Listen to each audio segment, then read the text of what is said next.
All right, what up, everybody? Jeremy here with Escape Velocity Trading, coming at you for the market bias update report for Sunday, March 3rd, and the trading week ahead. Looking at the S&P, we currently just have this tiny little red doji right at market open. Market's been open about 45 minutes or so, basically opened in line with Friday's close. And the one thing that I see here, obviously, we are still in an uptrend. Uptrends are characterized by a series of higher pivot highs and higher pivot lows. So we have a higher pivot high, higher pivot low, higher pivot high, higher pivot low, higher high, higher low, higher high, higher low, etc., right?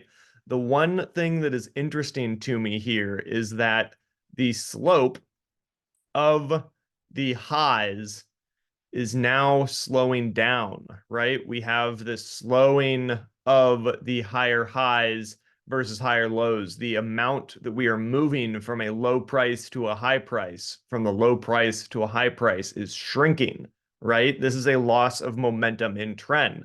This happens when you get significantly overbought and you need a pullback to reset the market. With the bullish nature of the market right now, bullish moves can go further and stronger than anyone can predict. There is a famous saying in the market that the market can stay irrational longer than you can stay solvent, meaning that even if you don't think that prices can continue to go up, they can. Even if you think that prices can't go any lower than they already have, they can. So whenever you get into overbought or oversold conditions, and right now we still are in overbought conditions, price has been pushing higher significantly ever since the middle of October of last year, and we really haven't had a significant pullback. I define a significant pullback as to coming back down to the 50-period moving average, this pink line. We haven't seen a pullback into that really since early November. And even though we are still obviously in a bullish uptrend, whenever I see big, long stretches like this, and then I start to see the moves from pivot lows to pivot highs starting to slow down, each bullish breakout ends up having less momentum and then leads to more consolidation, less momentum, more consolidation. That warns you that there might be a pullback coming. While this can continue on longer than you may think, eventually it will come to a stopping point where people just say, you know what, we are out over our skis. We need to rein it in, and profit taking will occur, creating a top on the short term in the market and creating some kind of a pullback. So I know I've been saying that for a couple of weeks now, basically as this momentum has started to slow down, that I really felt like we have needed a pullback of significance for a while. Another interesting thing here, so this is a lesson on diagonal support and resistance. So this line here, this red line you can see, I drew from the very pivot bottom here when this bull trend started and connecting up to some of these major spots, these major points on the chart where we found support. And actually, let me clean this up. I'm going to pop over to the other chart here so you can see this a little bit clearer without the arrows there. So you can see we have this diagonal support line, and it acted as support multiple times. In fact, we were so bullish at the end of the year and very beginning of this year that we didn't even touch it on pullbacks. But then we started to touch it, touched it again, and actually broke slightly, came back, reclaimed it, broke again.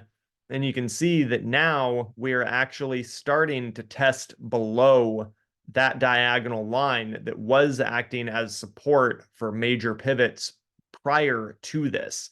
That is telling me that we need that pullback, that this probably is going to end up being a little double top here with a pullback at least back down into the equal lows of this previous pivot around the round hole number of 5,000. I would not mind a pullback to 5,000 and just some sideways chop for a little while and then breaking out. That would be fantastic. I would be into that. But I do think that we need a pullback here. I'm not super interested in chasing the upper end of the market. Anyone that has followed me for a while and this YouTube channel knows that I prefer to bottom fish. I love things like this, where we break out high base, reclaim moving averages, and then start to push higher. We also broke this important diagonal resistance line that had formed and been tested a couple of times. When we broke that and the retracement held well above it, that was your signal to go bullish. You could also look at the overhead resistance line here. This is horizontal resistance, right? Because we're looking at the previous pivot high, drawing a horizontal line. That break right here was the official start to this trend. But since then, we have gone up about 16.2% in about 120 days, so 4 months. And that's a big move, right? The S&P averages for an average year 10 to 12% a year. So we've gone 16% in 4 months. That's 1.5 times what the market averages in any given year. So those are just a few things that I'm seeing in the chart and telling me that I am not interested in further price action from here until we get the chart to reset a little bit. The other thing I want to talk about, and this is another lesson here that I've talked about before for anyone that has watched this, this will be a little bit of a repeat and reminder, but using RSI indicators and MACD indicators, the thing that I love the most about these two indicators is looking for divergence. And divergence basically just means the indicator is telling you one thing and the price chart is telling you something different. So in this, we have had a bullish uptrend really ever since October, right? And we had a bullish trend in the RSI here and in the MACD. These lines are all sloping up, right? So going into mid-November or end of November even, we had bullish convergence, meaning that they were confirming each other. These two indicators were telling us to be bullish. The market was also telling us to be bullish. But up here, you can see we set this high on the RSI here on 11/28 of last year. And ever since then, we can draw a diagonal line on top of the RSI, and you can see clearly that we are actually sloping down and heading lower over time on the RSI.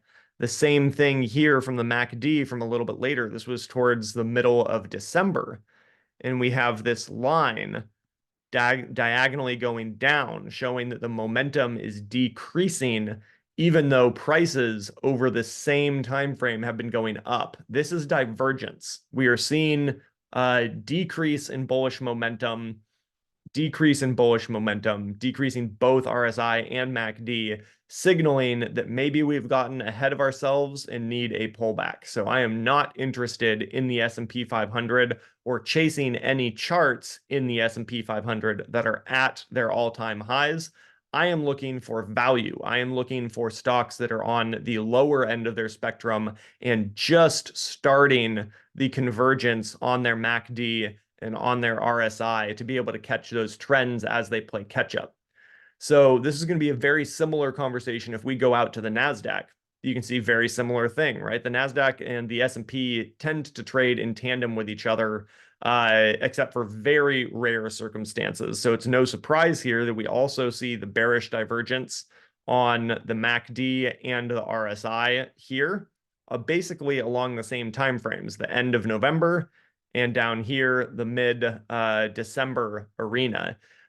We do have a confirmed breakout here on the NASDAQ, and we are at all-time highs on the S&P. So obviously we still are bullish, but this is signaling to tighten stops, to start taking profit. If you sell covered calls, start selling covered calls to lock that risk graph down and bring in some cash flow if you know how to trade options, offset some of the potential risk of a pullback into this diagonal support line here. That would be super healthy to see a pullback into this diagonal support, chop for a little while, and then retest this breakout line. So that is what I am currently looking at for the NASDAQ and S&P.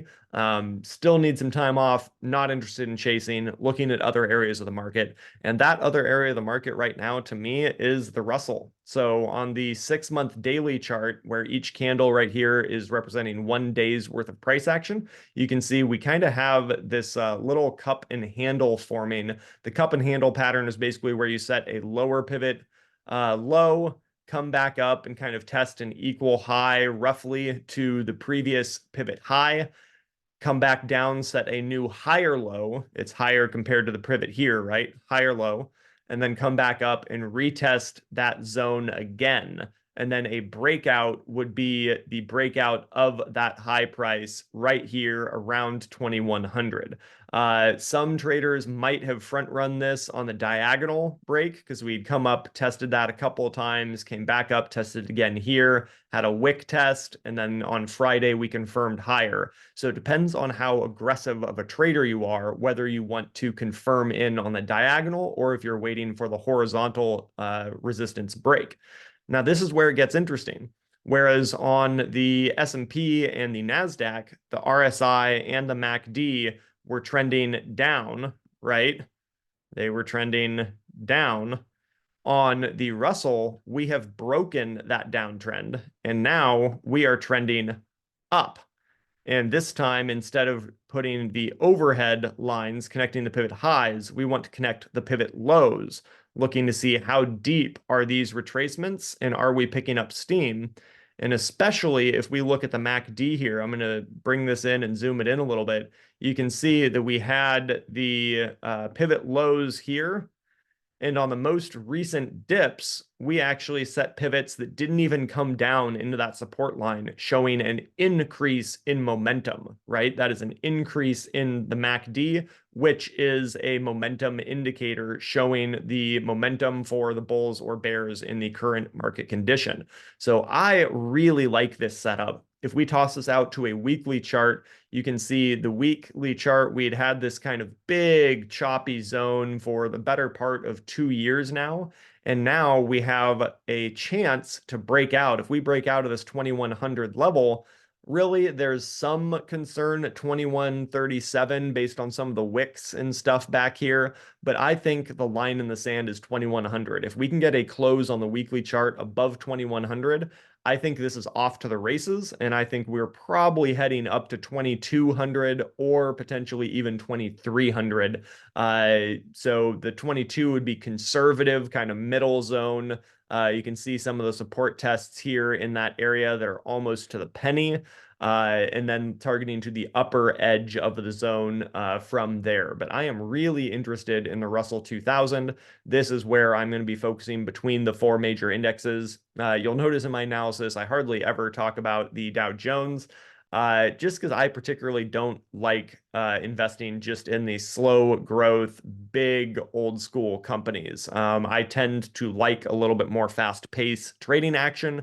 So I don't gravitate personally to the Dow Jones. That's just a personal preference. There's nothing wrong with the Dow Jones. But for me personally, I like stocks that move faster and have a higher degree of profit potential in a shorter amount of time. So you'll notice that I don't really do analysis on the Dow Jones very often. Swinging out to gold. Gold is looking really interesting right now. And actually, we have a long-term consolidation here going back until basically beginning of December of last year, and we are threatening a breakout here, which is fascinating given what has been going on with the US dollar and treasury yields. And if we put this out onto a longer time frame, you can see this level has actually been tested multiple times over the last 3 or 4 years. And this 2100 level is a line in the sand that is very significant to the market. If we end up breaking through and closing above that level, you'll notice we did have a wick that tested it here at the end of last year, but we failed to close above it. If we close on the weekly chart above this, there is open air to the upside.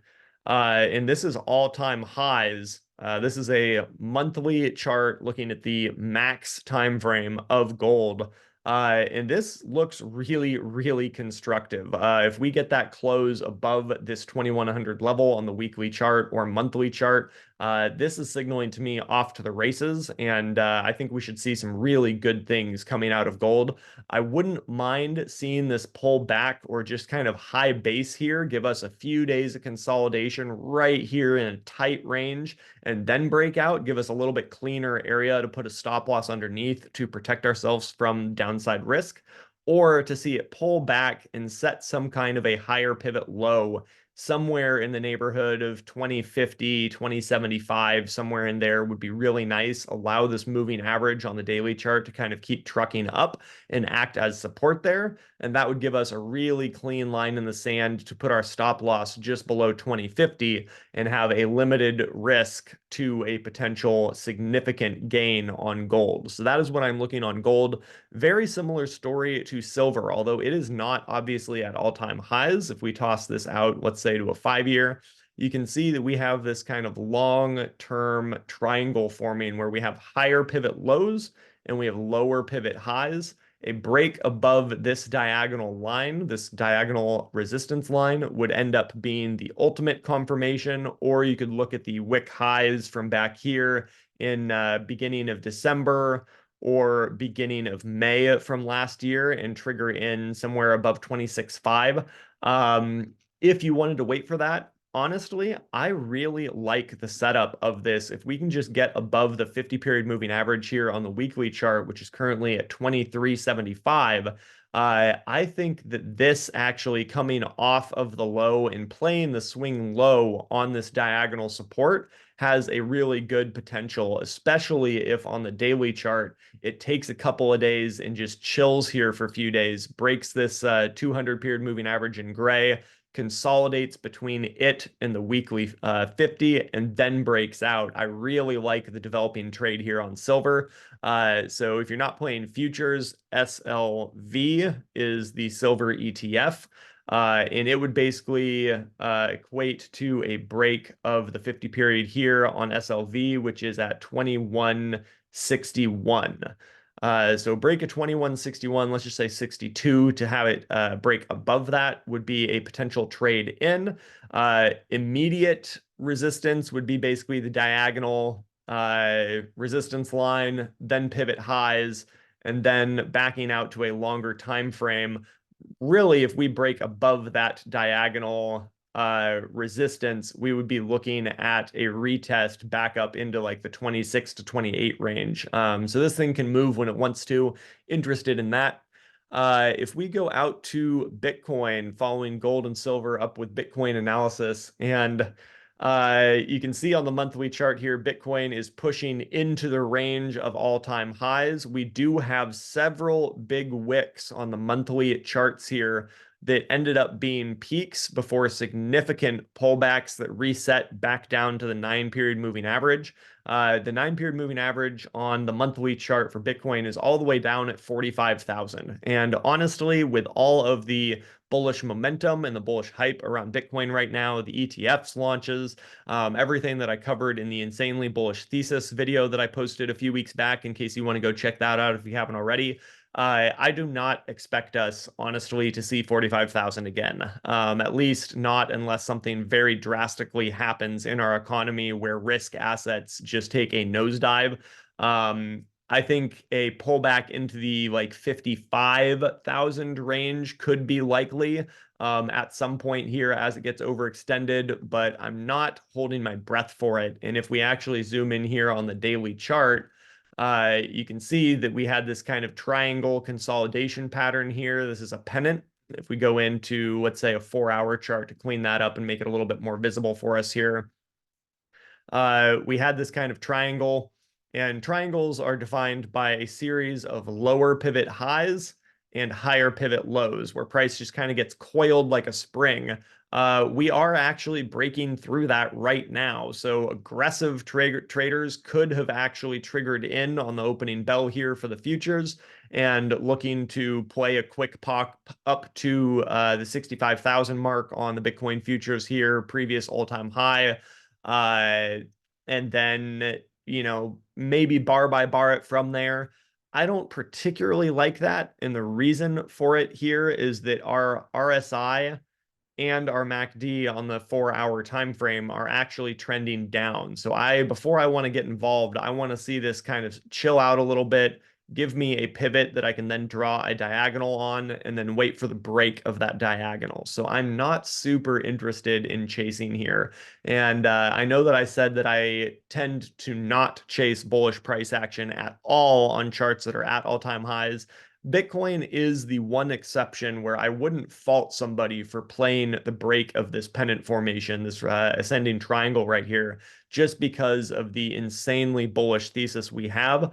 But you have to know the risks associated with it. You have to know that you are chasing after a massive move higher, and that the probability of that move continuing in the short term and not just chilling out for a little while, letting the moving averages catch up, the probability of this just exploding up to all-time highs from here is getting lower the higher the price goes. So we do really need to see some slowing momentum here. Let it chill out for 4, 5, 6 days like it did here. Give us a high base. Give us a really clean line in the sand that we know we can trigger above the wick highs right here, and then off to the races. This was a fantastic trade setup, and I hope you all smashed it. Whether you play Bitcoin directly or the futures or the micro futures or any of the ETFs, there are multiple ways to gain exposure to Bitcoin now. It's easy to gain exposure to it. But I'm getting less and less interested in the movements here as we get higher and closer to this all-time high level, because we are just overextended and need to see this chill out a little bit. So going out to crude light. Crude light is coming off the bottom. Here is a 6-month daily chart. You can see we had a diagonal trend line that was acting as resistance for quite a while towards the end of last year. Beginning of this year, we broke it here, came back and confirmed it as support instead of resistance, where it had been acting as resistance. Now that line was support. And then we started setting higher pivot highs and higher pivot lows, right? That is the definition of an uptrend. The one line in the sand that I am looking for here is for us to hold this $79 mark. If we can hold the $79 mark, I wouldn't actually fault it for coming back to around 78.5, somewhere in there, kind of retesting the wick highs from this consolidation zone. But I want to absolutely see it hold above 77.80, the 200 period moving average here in gray on the daily chart. If it breaks that, it'll be breaking this diagonal support line that we have, and then it kind of gets messy again. But I do really like the potential here for a breakout. And if we toss this onto the weekly chart, I really like this too, because you can see that we have claimed all of the moving averages here again. The 200, the 9, the 20, and the 50 here are all reclaimed significantly. The 9 is crossed bullishly back above the 20 here. It looks like it's going to confirm above the 50 here shortly. So I like the look of this. Like I said, I wouldn't mind a little bit of a pullback into that like 78.50, 79 level, and that would give a chance for these longer term moving averages on the weekly chart to continue to cross each other bullishly. It would also give the 20 period moving average here in blue a chance to start curling up. I don't tend to like to buy things when the 20 period or 9 EMA are trending down. I like to see them moving up. So just a little, tidbit on that. Even though the daily chart, they are all confirming higher now. On the weekly chart, the 20 still is trending down. So that's not ideal. Ideally, we will see this chill for a couple days and then break. If it does break out, honestly, I see 84 to 86 being a real easy, real conservative target zone for it, and more likely coming back up into kind of the 90, 92, 95 zone, kind of in the top end of this previous move that we had back in September. So really like the potential for oil companies like Chevron, CVX is their ticker symbol, XOM for ExxonMobil, Occidental Petroleum, OXY, which is actually Warren Buffett's like favorite oil stock, pays a good dividend. So that's an area of the market to keep on your radar. Finally, going over to Ethereum real quick. Rinse and repeat the Bitcoin thesis. I mean, bullish trend is insane right now. We are going parabolic, basically straight up. Eventually this will end. I think a lot of this hype right now is people thinking that we're going to have an Ethereum ETF on the spot price follow in Bitcoin steps. I think that's probably a 50-50 coin flip right now. I know the SEC is not super excited about the idea of opening the gates to other cryptocurrencies past Bitcoin, but Ethereum is kind of an exception to the rule, I think, because it trades in tandem with Bitcoin and is seen as Bitcoin's cousin in the eyes of pretty much everyone in the crypto industry. So it wouldn't surprise me to see them do that. I don't think that they're going to prove that anytime soon. I think we're still months out on that, if anything. But there are conversations around that, and I think that is also contributing to this. And Ethereum also just rides Bitcoin's coattails a lot of the time. You'll notice that the price patterns are almost identical. If one goes up, the other goes up. If we drop this to a daily chart, you can see just insane bullish momentum riding the 9 EMA up, up, up, up, up. And if we drop this into an intraday chart, you can see a very similar pattern here with the little triangle wedge that has just broken out on the intraday and is looking for that next leg higher. If this does take out the previous pivot high here, there's a little bit of resistance at 3,600, and otherwise the next resistance zone will be up to 3,685. And just as a side note, for anyone that sees me talking about Bitcoin and Ethereum price and talking about the futures on it, you'll notice if I go here to Bitcoin, the current price is 63,960.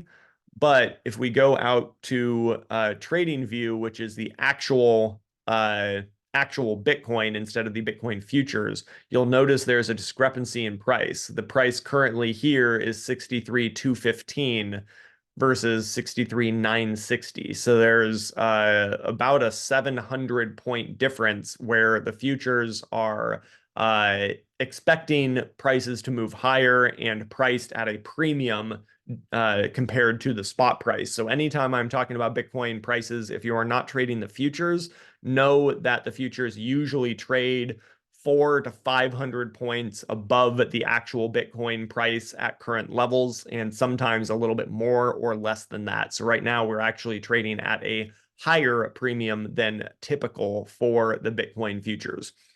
Going out to natural gas, I wanted to talk about natural gas here. This is a gorgeous, gorgeous bottoming pattern, and this is on a 4-hour time frame. So each candle is representing 4 hours of price movement. And let me jump over to the one without the arrows again, just to clean that up for you. Sorry about that. So if we look at this, obviously had a downtrend going, pivot high here, and kind of grinded along this for a little while, and then finally confirmed and broke above. Moving average and Bollinger Bands are starting to curl up. For those that don't know what Bollinger Bands are, this is basically just plotting one standard deviation above and below the 20-period moving average here that averages the price action over the last 20 candles and then plots it as a line. So that is the 20-period moving average, and then we have one standard deviation above and below it for this. And we have this nice double bottom right here where we kind of confirmed support around 155, moving higher on the daily chart. If we look at this, that's a really, really nice double bottom pattern. Got back above the 20-period SMA, which is important, and now we're threatening a breakout. I think price-wise, coming back up and kind of testing into the Bollinger Band on the top side, somewhere around $2.05 is kind of my short-term target on that. Next one up, let's look at copper. Copper is actually super interesting to me, mostly on a weekly chart. We have a significant overhead diagonal resistance that has been playing in really ever since like mid-year 2022. This has been our diagonal trend line, and I have a feeling we are building the energy to break through that. If we break above the wick high here at $3.97, I think we are going to see a rip higher. And that might not seem like a very big move to go from current price at $3.86 up to, $3.96, and then maybe targeting back up to like $4.30. But remember, in the futures, there is a lot of leverage. So that is actually a significant potential gain there. developing on copper. We can also look at different copper stocks if you don't trade futures but want to participate in a potential move in copper. So keep an eye on the copper industry there. Finally, let's just check on UUP, look at what the US dollar is doing real quick. Obviously in a downtrend here right now, had a catastrophic gap, pulled back up in the short term, and now we're starting to kind of roll over again. I would not mind seeing this roll back over and come back down towards 27.5. If we do see the break of this kind of alert that I have set around 27.93, I do think heading back down to 20.75, or excuse me, 27.5 is probably the next stop. And a pullback in the US dollar would be bullish for equities. So interested to see what this price action does. If it does break back out above the pivot high here at 28.26, that would probably support more of the pullback that I was talking about in the S&P 500 and the NASDAQ. Finally, guys, let's just go out real quick to the heat map. Heat map shows price action for the last 1 week of trading. So looking at last week's trading, Google and Apple struggling pretty hard right now. Surprising that those two are struggling where the rest of the tech sector is just killing it. And the one area of the market that is killing it the most, not surprisingly, semiconductors, right? So semiconductors are really, really important for the AI movement. And I think the AI movement is just now getting started. I think we're in year one, maybe year two of a long-term uptick in AI. So any pullbacks in these stocks here should be looked at as a long-term investment opportunity. Nvidia is obviously insane right now. It is just ripped higher over the last year, year and a half. Any pullbacks in Nvidia, I think, are still a buy. Same thing goes for Avgo, AMD, Qualcomm, Micron. These stocks, I think we are in an age where the next decade plus for them is going to be significant. So any pullbacks in the semiconductor space, I see as a really good buying opportunity right now. Finally, if we just go out looking at the economic data for this week, not super concerned with it, honestly. The market has not been reacting to these reports lately as much as it did 6 months ago. We do have service PMI data coming out on Tuesday, 7 a.m. That one will be important market mover. Anytime Federal Chair Jay Powell speaks is important to note, but I don't see him saying anything that's super rocking to the market one way or the other. Unemployment claims will be important, and hourly earnings and non-farm employment change, excuse me, will also be important. So splattering of them this week, but I'm not expecting any of these to be huge market movers one way or the other. So anyways, trade safe, guys. I know this was a longer video than normal, but wanted to add in a little bit of extra for you guys, talking about the diagonal support and resistance lines, MACDs, RSIs, giving a little bit more education around that as I give my analysis for the year. Anyways, yeah, looking for consolidation and or pullback on S&P and NASDAQ, bullish on Russell 2000. Praying for a pullback in Bitcoin, although it looks like it is just trying to rip on higher again today. So we'll see how that works out. And then really interested in both gold and silver for their potential price patterns. That's just a quick summary. As always, let me know if you have any questions. Hit me up in the comments, like and share. It would really help me out to get this message out and help other traders. And if you like what you saw, hit the subscribe button and get notified every week when I come in and give my analysis for the market. With that, trade safe, guys. Bye.